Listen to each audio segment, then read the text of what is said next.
Greetings, my friends. Welcome to the next episode of the Mint Mob Podcast. Jason here, joined by my buddy Alex across the pond in Germany. We're going to jump into the markets, the project, and see what's going on around the globe in terms of crypto and finance and all that fun stuff. But before we do, let's jump in and check in with Alex. How's it going, buddy? Hey man, exciting times right now because so much stuff is happening actually. I don't know if you followed the NFT markets and a pretty big CEO stepped back today. Did you hear about that? No, what's going on? No, you did not read about Frank stepping down as the CEO of the eGods? No, I haven't followed Frank or anything to do with DGods since I sort of gave up on them. And I get it, but it's a good thing that he did, I think. No, tell me all the gory details. Yeah, I will, but let's start with the crypto markets as usual. So we spoke about it on Spaces on Friday. We saw a pretty big rally recently. We had pretty big news today. China and the United States agreed on a tariff deal. And it feels like this is what everyone was waiting for. We did not see a strong reaction from the markets today, actually. I think stock markets surged, went up pretty good. Crypto markets seem to be lagging behind. Not sure if what is currently holding it back, but yeah, as I said, we have a lot of good news right now. We got CPI data on Wednesday. We even have a possible meeting coming up like between Russia and Ukraine on Thursday, and yeah, a lot of stuff happening right now. A lot of stuff that definitely moves markets, financial markets. What did you see this week?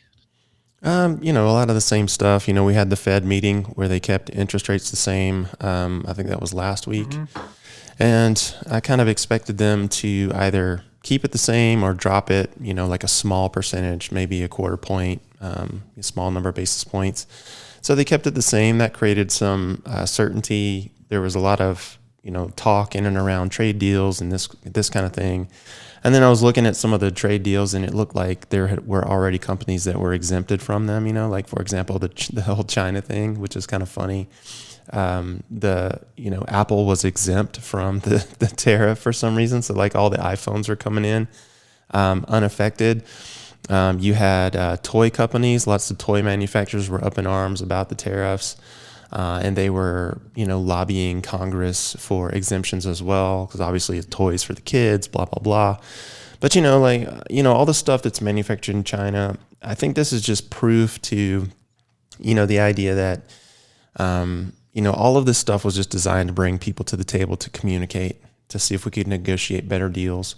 Obviously, China wants what's best for China. The U.S. wants what's best for the U.S. And, there was enough playing chicken here to where Trump realized that, maybe he overplayed his hand, and China realized that it's not wise to continue to piss off the greatest consumptive population on the planet. And so the two of them came together, and so hopefully they'll come up with something that'll work.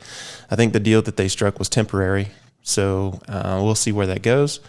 But I feel like ultimately all this stuff just leads to more certainty, and more certainty is always good for the markets because people can understand what direction that they can place their bets. So as far as what I saw, that was kind of the biggest things. How about yourself?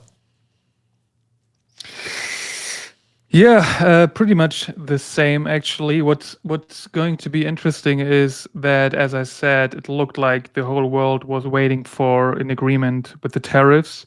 And this happened now. I mean, obviously, there are still some other tariffs valid out there with other countries, but obviously the one with China was the most significant one. That came to an agreement now. You said it's temporary. It's like for 90 days now.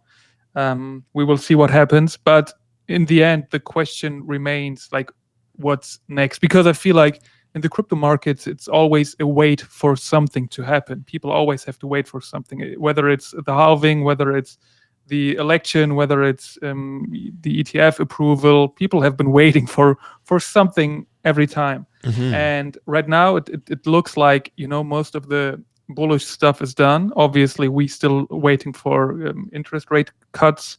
This is probably going to be the next big thing. I'm not sure when they meet again. Is it June or July? I'm not sure. But after that, I feel like the way is paved for for Bitcoin to see a new all-time high. I'm not sure if we will see it in the very near future or if it's going to be, because some people obviously expect the big run towards the end of the year. But what's pretty interesting right now, in my opinion, is that especially in the last couple of days, altcoins seem to outperform Bitcoin, and that's something we have not seen for a very long time. If I look at the 7-day percentage gains for Bitcoin and ETH, you see like an 8% gain on Bitcoin and almost 40% gain on ETH. Do we see an altcoin season coming? What do you think? I think we're going to continue to see more consolidation around quality assets. I mean, you got to realize Ethereum was beat to shit, really. A lot of these altcoins have been beat up really badly. I mean, ETH was down to, I think, 12 or 1,300. Was it just 10 days ago, 2 weeks ago? So for it to rally back, 40%, I mean, I think it speaks more to the fact that it was so massively depressed than all of a sudden, oh my God, ETH is this amazing asset. I don't think that's what happened. I think, with the certainty on, a little bit of certainty on interest rates, a little bit of certainty on tariffs, you saw people who were concerned sitting on the sidelines say, okay, well, maybe it's time to deploy some capital, and they started buying. I think that's all that really happened. So when we're talking about performance, I mean, honestly, we can cherry pick time frames. We could cherry pick the time frame, like this last week or so where ETH jumped and Solana jumped. But I mean, the truth is, like, if we pan this thing out and go all the way back to, the inception of these projects, I mean, Bitcoin's killing everything. So it's about to, it's a $2+ trillion asset at this point, with the potential to flip gold. And if that happens, which I think will happen, ultimately, you're going to see a complete decoupling of Bitcoin from everything else. And so that's already begun. And right now, in terms of ETH, XRP, Solana, Binance, like, pick your favorite feature token. The feature tokens or, these app chains are going to have to do something to draw people in. And I know that Solana's doing a lot. I posted some of the stuff that they're doing just recently on my timeline. So I don't see, Solana hurting. I don't see Ethereum going away. But by the same token, everything that's, sort of sitting on a lower market cap is going to be in big trouble if they don't start doing some great things fast. Yeah, I couldn't agree more. I mean, CoinMarketCap actually provides like an altcoin season index, which has been going up recently, obviously. And I think it is, what does it say? It's based on the performance of the top 100 altcoins relative to Bitcoin over the past 90 days. And if you look at that chart, and if you look at the coins that are being representative here, you still see like the coins performing best are Fartcoin, Dog with Head, Bread, all the meme coins that are basically causing the index to show out like an upcoming altcoin season. Maybe, man, we don't know yet. You forgot smoking chicken fish. Don't forget smoking chicken fish. Is that one out yet? Yeah, it's been out for a while. Oh, but yeah. Yeah, but it's like it's still interesting to see that these coins outperform the so-called utility altcoins. Mm-hmm. The ones everyone keeps saying like what do they tell about these? Like, these are valuable. These are going to be the future of finance. Blah blah blah. And especially with all the people saying that meme coin season is over. Obviously we do not have pump fun anymore. They made a pretty big announcement today. I saw that they tried to basically recover by sharing the revenue 50-50 with the creators of the coins, which means if you drop a coin on Pump Fund now, and it creates a lot of volume. You get a share of the revenue, and that's interesting. I'm not sure if that will basically revive Pump Fund, but it looks like there is still a slight chance that that little meme coin hype that we had will come back, and I don't like that, to be honest. What about you? Yeah, I'm the same, man. That whole thing, the casino that is Web3, I mean, it was always going to fail eventually. Just, obviously as people mature and as some people get better at trading, there's always 100 people who lose, for every one person that wins big. So, I mean, it was always going to fail. Don't really care about that market. Like I said, I've never really played too much with it other than the sure bets like the Trump tokens and that sort of thing. And I did really well on them, but I'm not going to sit on a Telegram channel or in a Discord and like follow a crowd into some nonsense meme coin. That to me has never made sense and never will. So, the further it goes away and the faster it goes away, in my opinion, is the better. Yeah, absolutely. I think ultimately it will, but it feels like there are still too many degens around who just enjoy gambling and wait for these contracts all the time. I think I just read a rumor that there might be a meme coin related to Truth Social, the platform from Trump. That is about to drop within 72 hours. I'm not sure. I hope it doesn't happen. But yeah, let's just wait. I'm actually, I'd love to see how the next cycle looks. I would love to see if all these coins are still around or if actually the majority of them died. But we will find out, and not like we just need to be patient. Let's talk a little bit about the situation in the NFT markets and Frank turning down or stepping down as the CEO of the EGOTs. Take a second and read the tweets he made. It's just like 3 little tweets, and then I would like to discuss that. So if you're on X, check out Frank's X account. No problem. I'll pull it up. Let's see. Today's my last day as CEO of DGods. My chapter is closing, but the story isn't over. Pasta Got Sauce will be taking over. At times I felt like the hate was overdone, but I get it. It's funny. It gets clicks, and deep down, the people doing it feel like they're protecting the industry they love. For the record, I'm not on the run. There are no investigations because I've never done anything illegal. That's the boring truth. Sounds corny, but the best part of the last few years wasn't the money or clout. It was meeting some of you. Made some real friends. It's been fun. Time to finally hit the gym. Thanks for everything. Keep trying shit. Yeah. Yeah.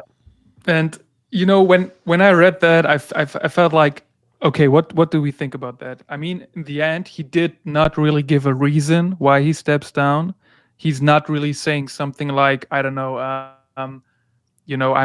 don't have any more idea. So there's no failure in this. There is no like, I have no idea what to do now. Obviously, if Frank came back now and he announced, I don't know, season 4 of the EGOTs or whatever, I feel like there's the only possibility, like the only outcome would have been, loss. Like I don't think he would have gotten successful again. But I'm not sure if I like these words. But the surprising thing is that if you look at the comments he got, everyone is like, "You're a legend. You were great. You formed an awesome project." Only positive feedback. And this is actually kind of surprising, especially if you consider what he has gone through for the past couple of years, or the past year actually. How do you like his words? I couldn't care less, to be honest with you. I mean, I lost all respect for him when they pivoted. They like I said, I think we talked about this when it first happened back in the day, but when they shifted their initial public sort of mindset and principle or value system around, NFTs being a luxury good, that was exactly perfect, and that should have been where they stayed. They moved to ETH. Now, whether or not they moved to ETH or not, or needed to move to ETH or not, is irrelevant. The public value system that they wanted to put forth around making NFTs exclusive and high-end was what you wanted to create. And then when they did that and they got some flack, they faltered. And rather than being leaders and saying, this is the path we've chosen, you can fuck off and we'll find new holders, they caved to a bunch of people in the community. And it's only been downhill since then. And this is just more proof that once you've declared your direction, you set an expectation in the mind of the marketplace. If you go against that, you're going to be tested in a multitude of ways. And if you're not strong enough as a leader or within yourself to stand up to some of the fire you're going to get, then everything that you do is going to suffer, because the minute you show any form of weakness, the vultures and the sharks are going to show up and they're going to eat you alive. And that's what happened here. And when that started happening, Frank sort of put all of his attention on the meme coins, less attention onto building something great with DeGods. And then, of course, you see the collection become sort of an afterthought. And to me, that is probably the worst forms of leadership that I've seen. And I'm going to use this relatively speaking because, again, DeGods was a very successful NFT project and could have been, and may still be, depending on what the new leadership does, a very successful NFT project and business going forward. I mean, it's not like they haven't done something. So when I say that they've failed, I'm comparing them, leadership has failed, I'm comparing it to what I would normally expect to see from a real business. Now, most founders in the NFT space are just garbage humans, and that's just evidenced by the fact that 99% of them rug you. So, relatively speaking, we can't compare something like DeGods to the rest of the NFT market because they've done so much more. But relative to, like another small business, they made a lot of missteps, and the principles and values that they put forth was key in terms of causing them to fail by, by sheer nature of the fact that they continued to revise and go back and make missteps along the way. So, you take your eye off the ball, you're going to lose. That's what happened here. I think the new guys are more passionate about the NFT side of things. And, we'll see what happens. So I'm hoping that they are successful. I don't wish ill will toward anyone, but Frank's leadership was sorely lacking there toward the end. What do you think is going on in human psychology when you look at these kind of stories? I mean, you see that all the time in the real world, like just look at musicians, I don't know, stepping down, or look at musicians dying, or look at, I don't know, right now, look at Frank stepping down. He always got hated by the community recently.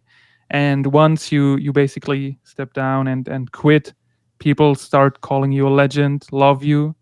What's going on in people's minds? What changed? Like, do you think it's just, them remembering the good times and wanting to thank him for that?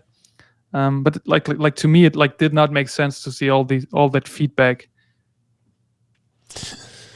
I can't speak to what's going on in someone else's mind. I mean, the psychology of people is that they want to create status and acknowledgement for themselves. And if you can jump on a timeline and say something that's going to get you some attention, then the chances are you might be incentivized to do that. But as far as what's going on in their heads, I have no idea. I mean, DeGods back in the day had a huge following, still does, to be quite honest with you. I mean, they haven't gone away and they're not going away. But I think there was just a lot of, sort of split ways of thinking around, what Frank was doing and what he wasn't doing. And so there's going to be people who appreciate the fact that he's stepping down and people who wanted to see him step down. And so probably what you're seeing is people who appreciate the fact that he's stepping down, showing that appreciation and thanking him for the fact that he hasn't rugged them, that he hasn't done anything illegal, he hasn't done anything underhanded or shady. For the most part, he's been a stand-up guy. I think he just got, sort of sucked into that whole, do this, do that way of sort of socialistically guiding the project rather than actually being a leader. So there's probably some relief and some positive vibes around the fact that, DeGods could, have some new life breathed into them with new leadership. These people that he mentioned have been in the community since I've been a holder of DeGods, and I still am a holder of DeGods. So I know that they're going to have deep connections to the community. So, who knows, man? I mean, at the end of the day, I think it's just a positive step.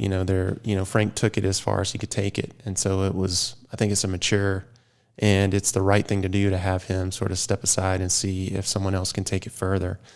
But as far as, the commentary, a lot of times you see this in NFTs, this sort of toxic positivity. Maybe there's an element of that as well. I've seen founders go in and drop projects and, raise a bunch of money or raise a bunch of tokens.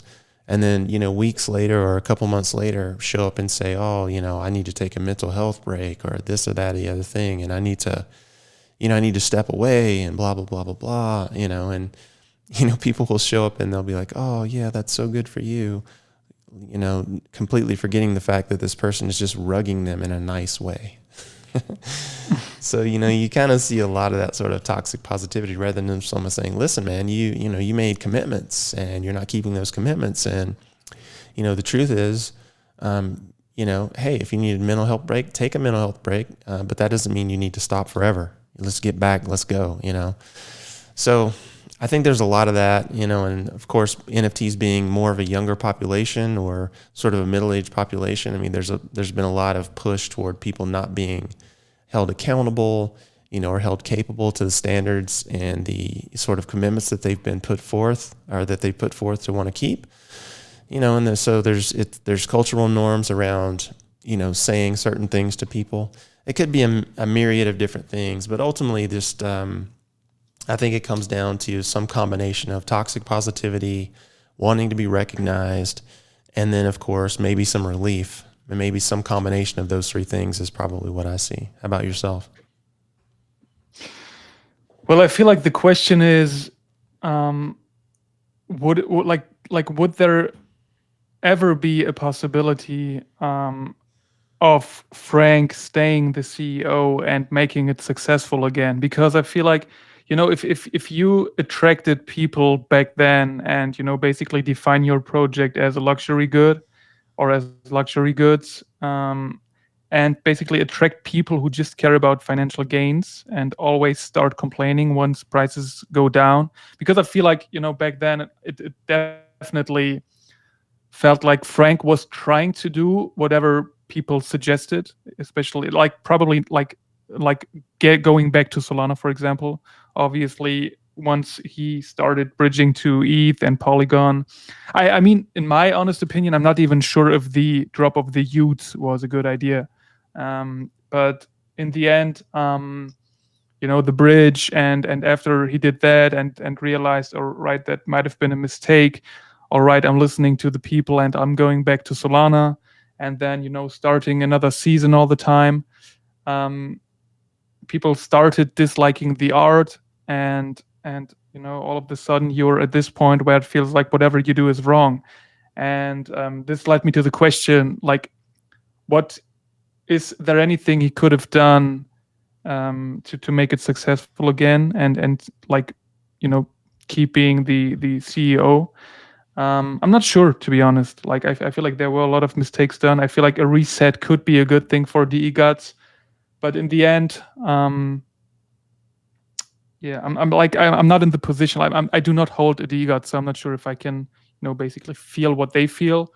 But from what I saw, and from the perspective today, especially given that Frank did not do much lately, it's the best choice for them. I'm not sure about these guys. I mean, you mentioned they're obviously in the Discord. I'm not sure. Are you familiar with those two guys who take over now?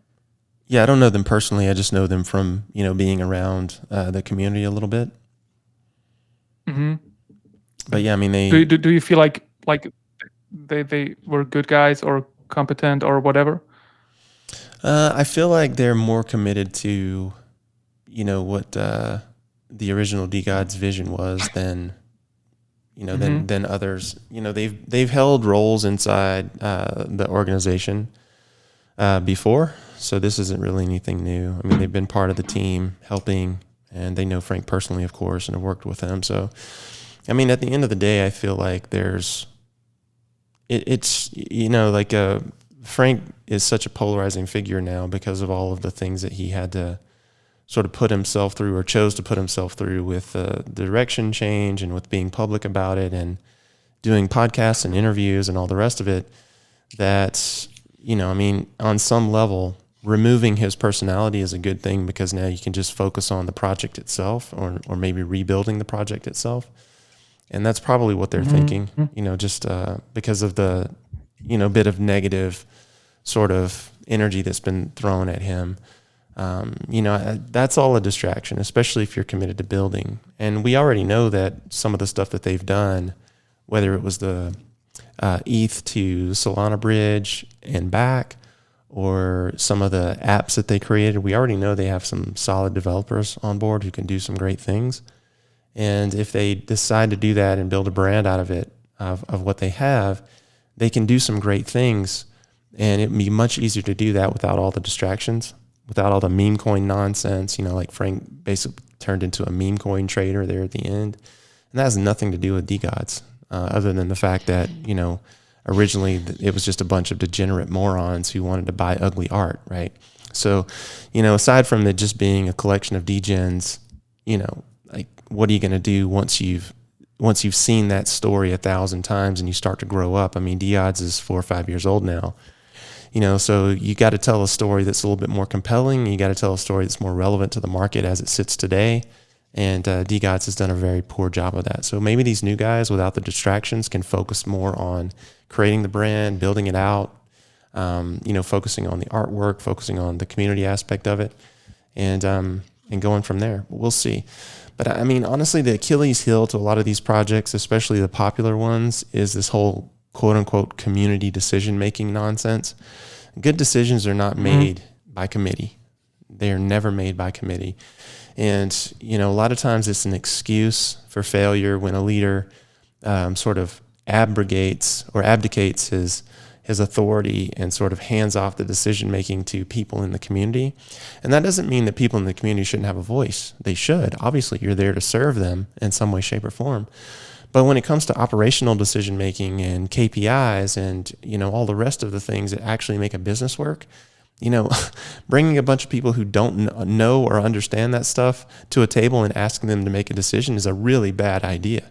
It's a terrible idea, right? So, I mean, at the end of the day, you need to have a core group of people who understand the purpose of the project, what it's producing, what it's creating, what the finances are, where you want to go, and they need to steer the ship. And then, of course, you can take polls and opinions from the community, but the community itself shouldn't be making those decisions. In fact, most of the time, they don't want to. They just want to participate in something great. So why would you give them another job? They're not there asking for a job. They're asking for some sort of value creation. So go create the value and leave them the hell alone. That's kind of how I feel about that. Yeah, that's true. I mean, obviously there is a reason why you are the leader. So no need to delegate like tasks to the community. Obviously, I just checked Magic Eden to see if there was like any initial reaction from holders to the announcement, but looks like, let's see, what do we have? The EGOTs 5.5% up, Utes 19% up. Yeah, a little movement, but not really significant.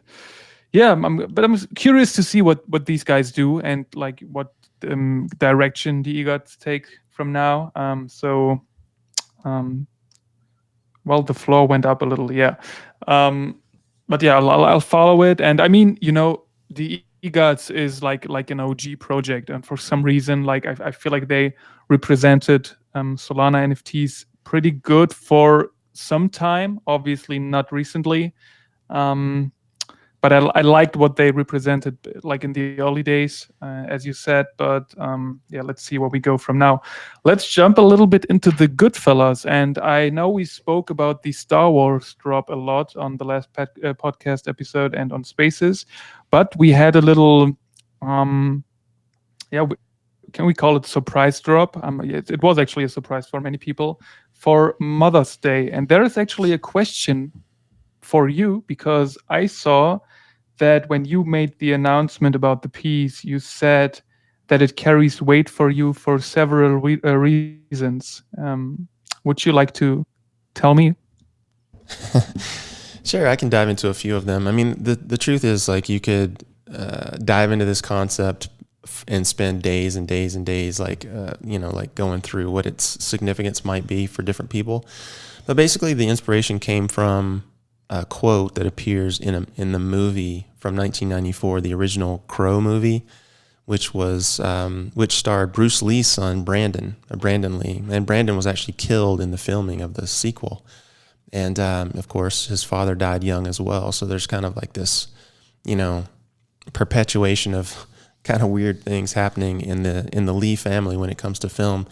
But anyway, there's a quote that appears in the movie that was put out by William Makepeace Thackeray that says, "Mother is the name for God on the lips and hearts of little children." And there's a beautiful scene in the movie where one of the characters' mothers is sort of whoring herself out, and she's, doing drugs and all this kind of thing. And, Brandon Lee's character is playing the Crow. He pulls her in front of a mirror and says, "Look," and like forces her to look at herself.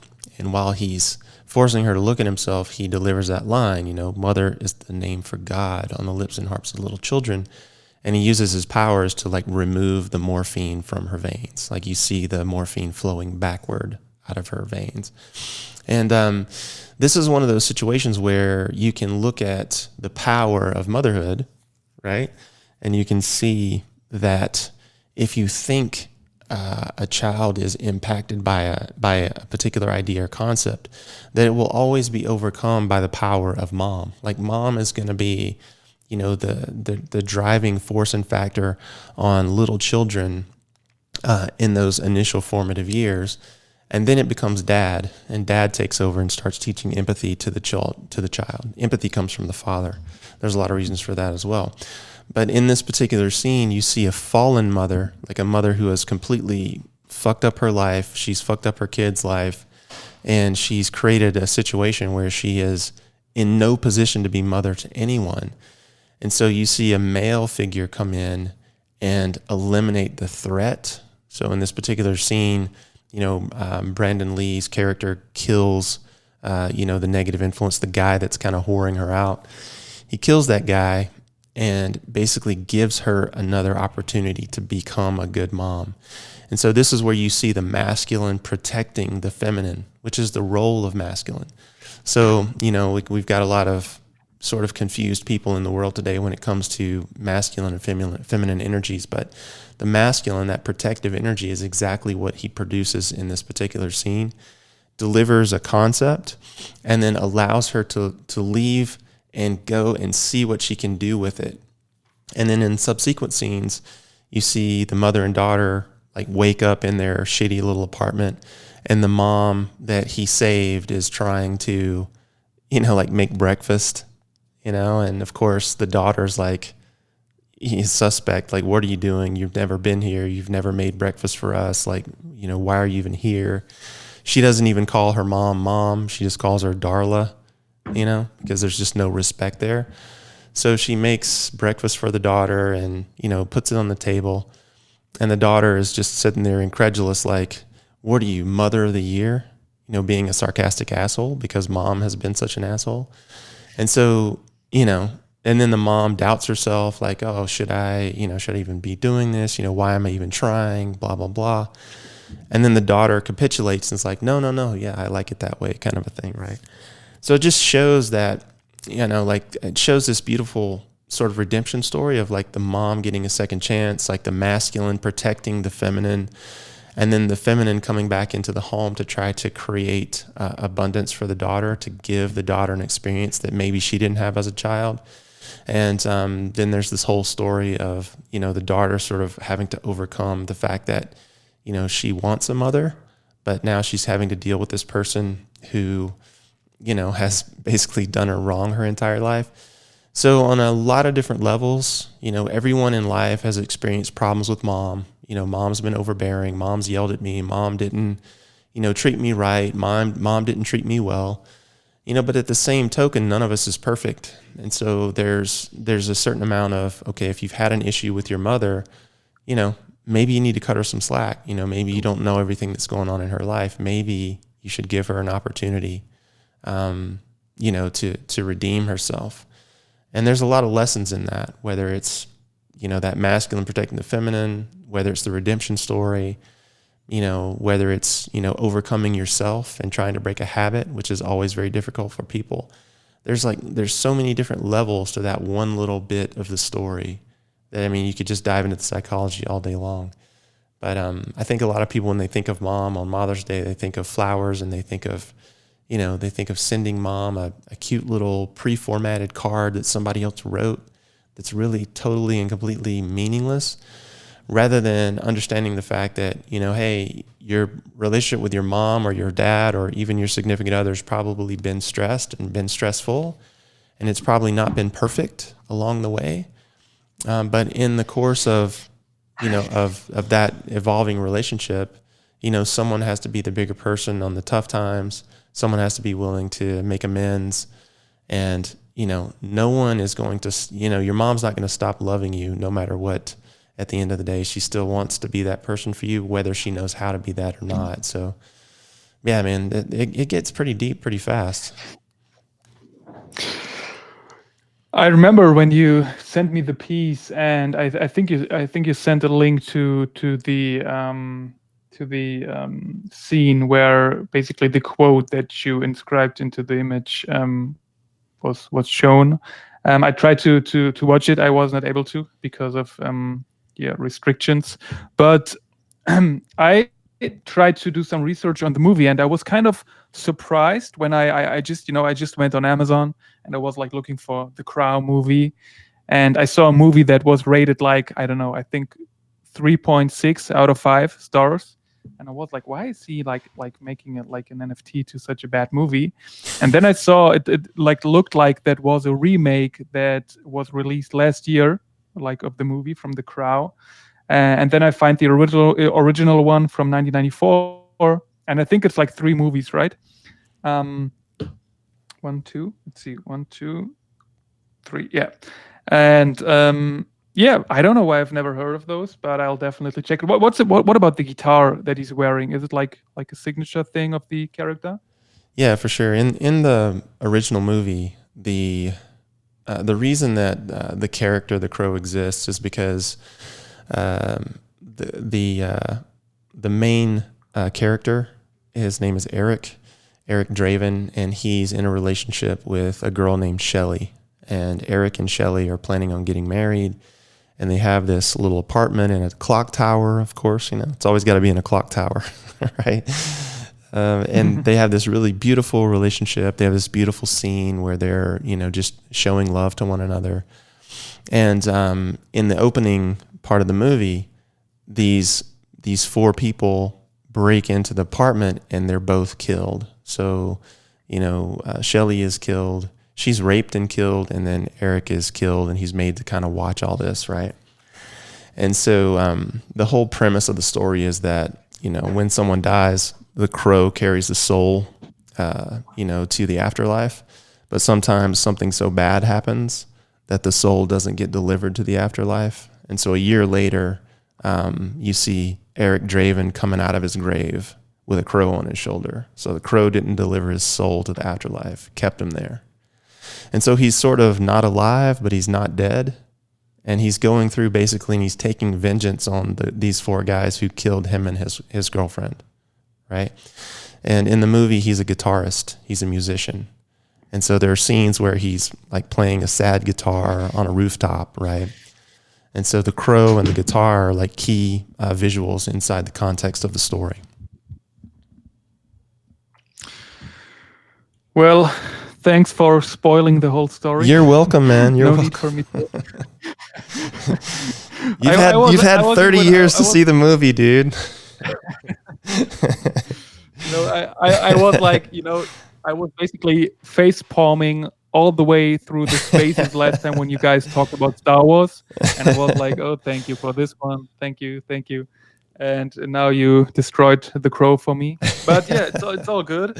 One thing I loved was the post from guest NFT user, because obviously, if we announced that we will have a Mother's Day drop, people would have like thought of something different, and he posted, not your conventional Mother's Day image, but what about the project is conventional? and I love that. Like just a good post. I saw that. We appreciate that. Obviously, we saw a lot of posts for that tweet, and I love that so many people minted. I think STC. Or Mark. No, I think it was Mark who sent out all the pieces to people who were not able to mint. I think he sent a piece to Maria. I'm not sure. I think he sent a piece to Jilly. And STC, for example, she just sent me a piece today. So I get a matching Star Wars piece or two matching Nice. Star Wars pieces out of nowhere. And I obviously thank you so much if you're listening to this. I love the community. I love that they're so caring for each other, and yeah, it's awesome. Great drop, great mint again, great mint experience. So obviously appreciating your work. It's always a pleasure to watch the little mint scenes, the gifs that you pick for the mint. And yeah, seems like it's still truffle that you're using, right? I mean, it's like so smooth and great. I love it. Yeah, truffle is great, man. Whoever created that code, they did such a good job. And I think it was Metaplex, obviously, who created it. But yeah, it's on truffle, and man, is it just they just knocked it out of the park. And having done these mints from the command line, like it's so nice to have a UI that works flawlessly. And now that Core is supported, and you can set up your mints there on Core, it's even better. Yeah, I get that absolutely. And as I said, it's always like a little experience once we have a mint, and I always look forward to that. And we will have another big one in 9 days from now. Oh my god, I forgot his name. Metalhead. Metalhead, yeah. Metalhead, obviously. And Metalhead is going to have his drop on May 21st. Another artist incubator drop. Not conventional again, because it's probably the most outstanding art, I would say. If you like just look at the artist incubator gallery and you look at the pieces, that's definitely one that would catch your attention, because it's like unlike anything we have so far. I'm looking forward to speak to him on Spaces on Friday. I'm not sure, did I actually send you the final piece? Obviously you're preparing the mint. Did you get it already? No, I think I still need to see the final. So yeah, why don't we talk to him specifically about the piece? You can send me the final, and we'll chat about what he's going to be up to on Spaces specifically. And then we can. I think we've been going for about 45 minutes. We can go ahead and jump off and get on with the day. But yeah, Metalhead's piece is going to be glitch style art. So for those of you guys who haven't seen his stuff, it's pretty cool. Absolutely. You can check out his X account. We linked it on many of our posts. It's like that glitchy art style is definitely something we've never had before, obviously, and very, very, very unique. And this should be it for today. We look forward to have him on Spaces on Friday. We hope you guys will join the conversation. And was a good one today. Hope you guys have a great week, and we'll see you on Friday. Bye-bye. Absolutely, guys. Take care. And again, we appreciate you guys. STC, I mean, you guys, Mark, you guys taking care of people who weren't able to mint. I know Mark specifically sent some pieces to Mom, so very, very cool. And much love, guys. We'll see you in the Spaces. So take care.